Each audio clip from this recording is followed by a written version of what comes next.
গাজীপুরে সাবেক মন্ত্রী মোজাম্মেল হকের বাড়িতে ছাত্র জনতার উপর আওয়ামী লীগ নেতাকর্মীদের হামলার প্রতিবাদে বিক্ষোভ সমাবেশ করেছে জাতীয় নাগরিক কমিটি।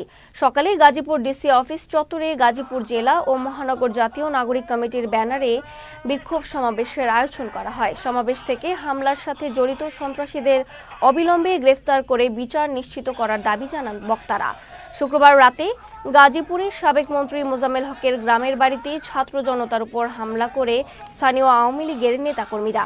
ছাত্র জনতার উপর হামলার পর রাতে বৈষম্য বিরোধী ছাত্র আন্দোলনের অন্যতম সমন্বয়ক সার্জিস আলম তার ফেসবুকে দেয়া এক পোস্টে জানান, গাজীপুরে আজকেই হবে আওয়ামী সন্ত্রাসীদের শেষ দিন।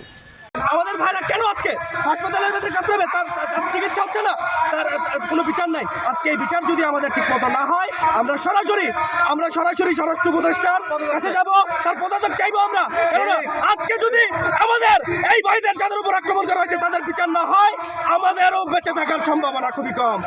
আমরা দাবি জানাচ্ছি অনতিবিলম্বে এই ফ্যাসিস্ট দল আওয়ামী লীগের নিবন্ধন বাতিল করতে হবে।